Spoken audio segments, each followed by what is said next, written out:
Now, a quick note before we dive into today's video. I'm not here to bash anyone. This is about learning, asking questions, and understanding both sides better. That's the only way we grow. Now, lately, I've been seeing a lot of videos going around online, Africans and Black Americans going back and forth, debating who is right, who is real, who belongs to where. Some are forced to leave Africa.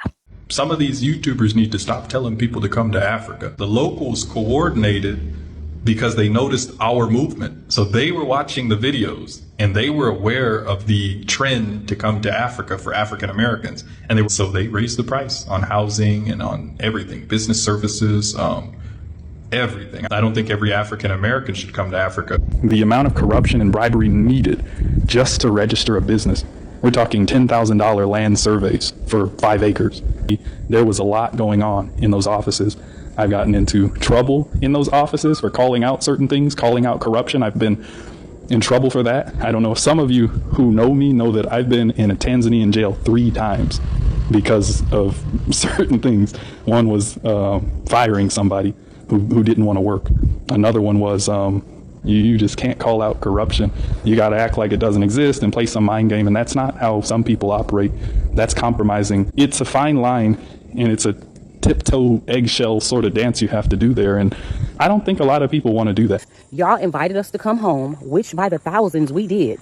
We came running to Ghana. People sold their homes, moved out of their apartments, sold everything. Some people packed up containers and moved over here just to get over here and realize this is not our home. Y'all call us foreigners. Ghanaians call us that. We didn't make that word up. We didn't start calling ourselves that. We don't know that that's what y'all call the white people and the Chinese because we're not around them. But we know that that's what y'all call us. I ain't never heard the word before, Toby, till I came to Ghana. Okay. Before we get to the airport, we got to have a visa that we pay for to even enter our home. We pay all this money for passports and visas to get here. We get to the airport, and as soon as you see a fucking blue passport, everybody's coming for us. Can you give me something small, small at the COVID place? You get to immigration. Can you give me something small, small? You get to baggage. Can you give me something small, small? A person grabbed a damn cart and put my bag on it and got mad because I gave him $5 because I only had hundreds because you come over here with hundreds to get the best, cash in rate. How are we home? If we got to pay y'all, why aren't the visas free? If this is home, why don't you make this visa free for us? If this is home, why do we have to pay to be a resident? If this is home, why isn't our citizenship automatically given to us?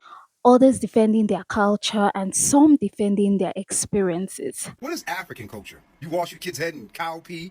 I see a lot of Africans, they bend their head under cows and let cows piss on their head. Y'all don't even live past 35. The oldest African in Africa right now is probably 42. So wait. You said the oldest person in Africa is 42? The oldest person in Africa is 42. Have you met Paul Biya? Have you met Tinubu? Nah, I'm just playing back for real with them. Are you serious, bro? Even my dad is 80. But it's okay, I understand, because most people in your hoods don't get to leave past 33. You guys take them out, right? Pew pew everywhere. That's why you think we don't live up to 42? How many countries in Africa? 107? Not one of them are ran by Africans.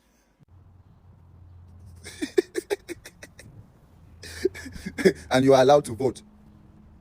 Even procreate. 107 countries in Africa. God. That's that special education, bro. That's that special education. Y'all don't have a culture. White people told y'all what y'all culture is. What is the culture? Bro, see, if you don't know what African culture is, all you had to do was ask. Honestly, it's been interesting, but also sad because at the end of the day, both sides are saying we just want to be seen and respected. So I decided to ask ChatGPT the root cause of this divide between Africans and Black Americans, and the answer was deeper than I expected. ChatGPT actually said the divide is about misunderstandings and miscommunication. Generations of stories told by foreigners, you know who they are, made both sides, see each other through a cracked mirror. Let's start with the African side. Now, many Africans see Black Americans as privileged, as people who already made it. They think, oh, you're from America, my dream country. What could you possibly have to complain about? about. They can't relate. So to them, being American automatically means access, wealth, and freedom. But what many don't realize is that being black in America comes with its own struggles. Talk about systemic racism, discrimination, and a constant battle to be seen and treated equally. So when some black Americans return to Africa, seeking a sense of belonging, they expect empathy, connection, and unity. Instead, they are often faced with judgment or even exploitation. Also, some Africans actually think some Black Americans forgot their roots or only remember Africa when it's convenient. But ChatGPT reminded me that they didn't forget, okay? It said that connection was stolen from them, from names, languages, and family lines were wiped out. So, what looks like disconnection is actually loss. Then there's this perception that Black Americans are too outspoken, they are too loud, too rebellious, and that's why they don't even get along, even in the US. And that's another misconception rooted in misunderstanding. What many Africans see as unruly is actually a response, like a form of resistance, right? Built over centuries of injustice. It's the language of the people who had to fight just to exist, to be heard, or to be respected. That loudness, that fire you see, it's not arrogance, it's actually survivor. It's generations, learning to speak up because silence used to mean buying. You know what it means to buy. If you don't know the meaning, please get a Nigerian to translate for you. Okay. So you can't afford to be quiet. You have to speak up. So yeah, that's why some people actually think that these people are unruly, not necessarily the truth. That being said, anyway, so let's keep it real. That's not to say that everyone handles the energy the right way. No, there are people, just like in every culture, who can be rude or downright disrespectful. Okay, I've seen it myself.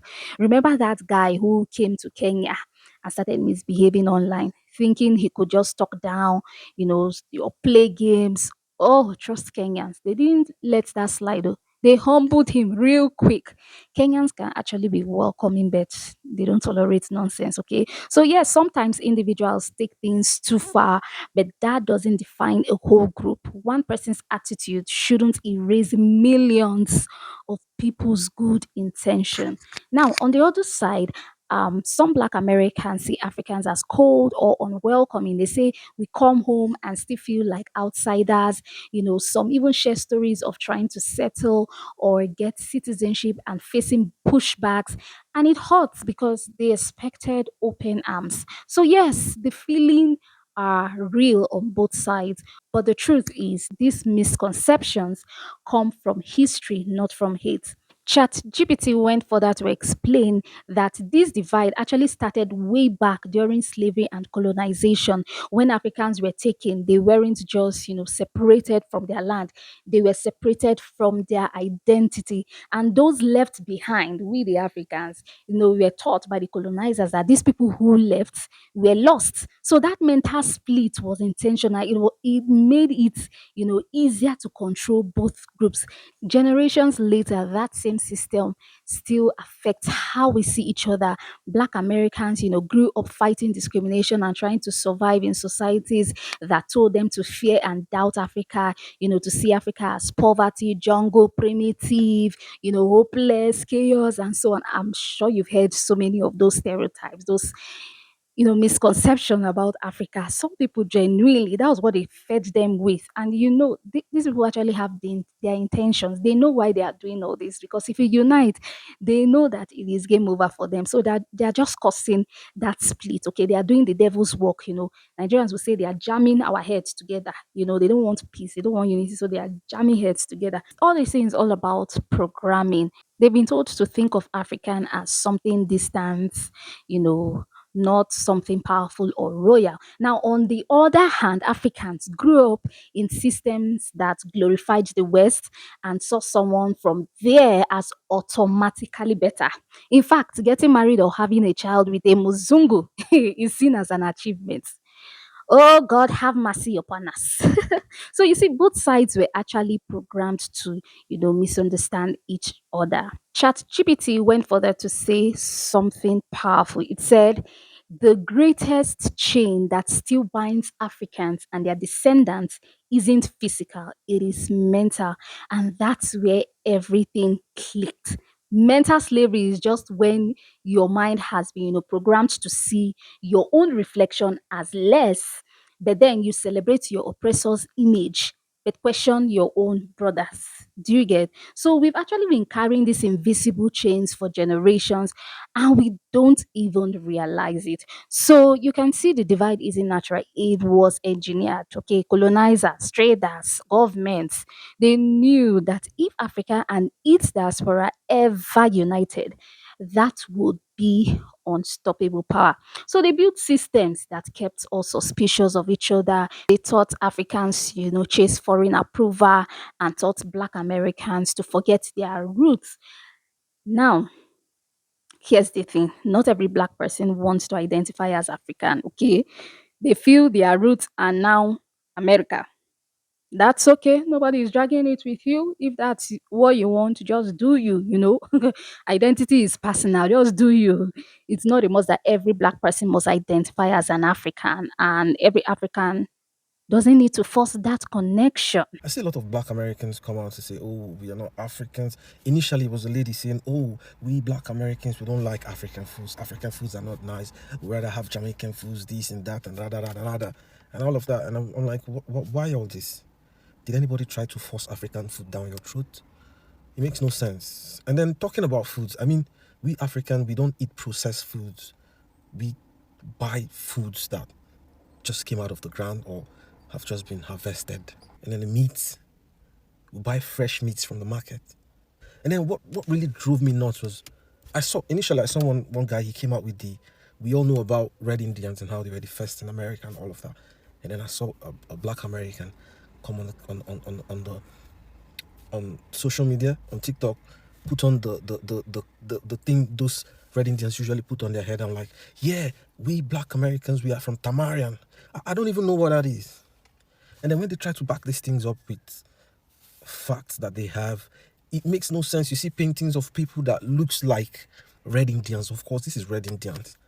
And then they say, yes, these are our forefathers. We are not from Africa.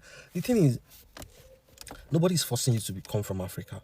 It makes no sense to me. And then I saw someone else come and say, oh, we the black Americans, we are from Mexico. And then he brought up some pictures of some red looking people. And then this is our forefathers. We are this. I mean, you all sound funny to me. The reason why we Africans even think a lot of you are more of us is because we know about the slave trade. Of course, it's not a good thing. We are not proud that, yes, some of the Americans got sold by some of the, like, I don't know if it's Americans because you guys said you're not Africans, so sorry to say that, but some people got sold by some people, and we are not proud of it.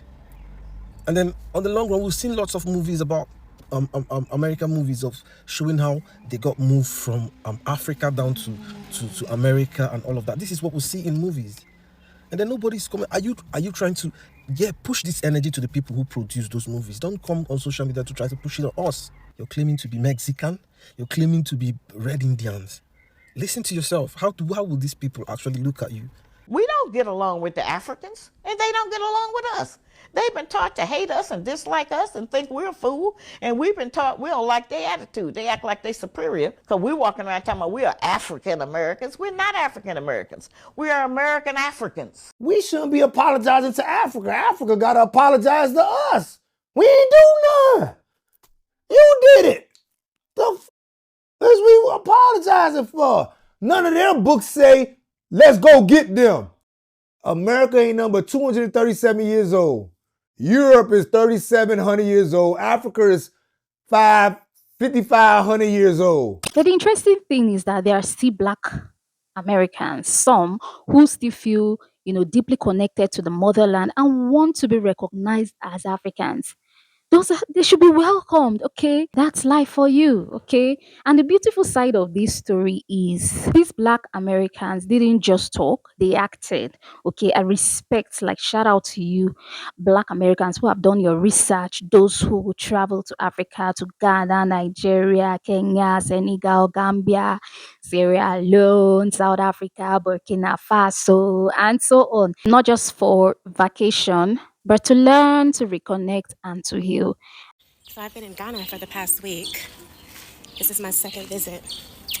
And surprisingly, this is what I've learned. Africans do not hate us. Africans don't hate us at all. As a matter of fact, that is what the media tells us. So we don't come here. So we don't connect with our culture, with our people, with our roots. They tell us that so we stay away. So we don't help build our communities. They want to keep communities poor. And they show us the worst parts of Africa, so we're not interested in coming. But it's all a lie. I have not been mistreated at all since I've been here. I've actually been shown a lot of love. A lot of love. They love to see us coming back. Is there jealousy? Do you get side eyes from people? Yeah, of course. That's anywhere you go.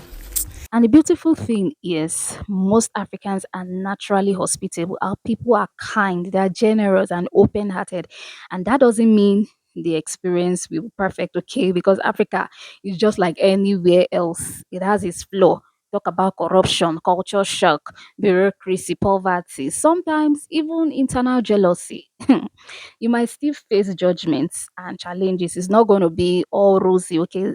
You still face challenges. That's just life. That's not to condone bad manners, okay? But like I said, it's life, and I pray we do better because even some Africans who travel or move abroad experience discrimination or are labeled differently, sometimes even by other black people. So you're telling me in 2025, black Americans are fighting against Africans? Like really? Let's be for real. It's like I'm fighting against my roommates. We got the same skin color. No matter what you think, there's always something natural that will come and happen. Like for example, when I go to a place where there's no black people and I see one black person, just one, I tell myself I'm safe because I know that dude over there. If there's a problem, he got me, and if there's a problem, I got him back too. Regardless of the or his origin, where he comes from, I don't care as long as we have the same look. Because believe it or not, we always look the same, guys. I'm just wondering why people are telling themselves right now. They don't even have to try. In 2025, for real, this is the dumbest fight ever.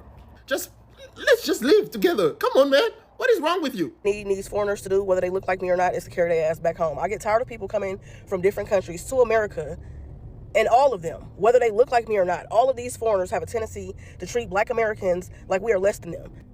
Black Americans, we come from here, bitch. We're not from Africa. We're not from Africa.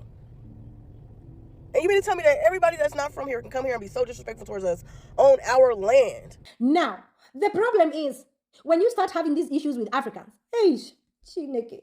Chineke, oh, my brother, my sister, Africans don't have time for war. If you're fighting this war, you're fighting it yourselves, not us. That Africans, we come here to disrespect you guys. Me, Wajiko, coming from Kenya, how many miles? How many miles? Do you know how many miles from Kenya? Coming all the way from Africa to come here and disrespect anybody. For what? We are not here for any sort of competition. We are not here for any sort of war. We have left our problems back home. We have tribal issues. We have our own issues. We have our own government issues. We have so many problems to deal with, leave alone coming to America to disrespect and to take over what black Americans here have. We come here to make our lives good, and we come here to work. We don't come here to take from anybody. Also, at the same time, you meet good ones. They are good ones. They are good black Americans. Very nice ones. I go to a black American church and there are so many good ones, yeah? So I'm not trying to say all black Americans are bad. But what I'm saying is, it's good you can say you're not African, but the thing is, do not start having problems and fighting with Africans. Africans, we are not here for that kind of... You know what's funny? The more I think about all this, the more I realize we all have stories or at least ideas about each other. Some of us have lived it, others have only heard about it. Whether you've experienced it firsthand or not, I want to hear from you, okay? If you're African and you've met a Black American who surprised you, tell us about it. Or if you're Black American and you've been to Africa or met Africans, What was your experience? Okay, what shocked you? I mean, in a good way and in a bad way. And what also changed your perspective? And if you've never met anyone from the other side, that's okay too. Just tell us what you thought before watching this video. What have you heard about the other side that you're curious about? Drop your thoughts in the comment section. Here's what I've learned from all this. We've all been programmed to look at each other through someone else's lens. But the minute we start asking questions, listening to each other, respecting differences, that's when these chains start to break. So, what's the way out of all this? We have to bridge that divide, okay? So both side wins. Imagine the diaspora's money, their creativity. Oh, these people are creative, the influence, mixing with Africa's youth, resources and culture. That's a new era waiting to happen. Also, we need to understand that every Black person carries their own story, their own pain, their own version of struggle, and no one's experience is more authentic than another's. Okay, we've all been fighting the same system, just in different places. The real revolution is in the mind, not on the street. So when we finally understand that mental slavery is the enemy, I'm telling you, we'll stop fighting each other. That's when we'll rise. And if we can heal this divide, if Africa and its diaspora ever move as one, the world will have no choice but to respect Black power in its truest, most united form. So here's my challenge to everyone watching this. Don't just scroll, participate by dropping your thoughts in the comment section. Share this video with someone from the other side. Maybe they'll see something new too, okay? Please, because if we keep talking about this one day now, one day, will break that divide between Africans, Black Americans, Caribbeans, in fact, everyone across the diaspora. We've been separated for too long. It is time to unite, okay? Anyways, thanks for watching, and don't forget to subscribe if you haven't. Ensure to like this video, drop your thoughts in the comment section, and share this video. See you in the next one.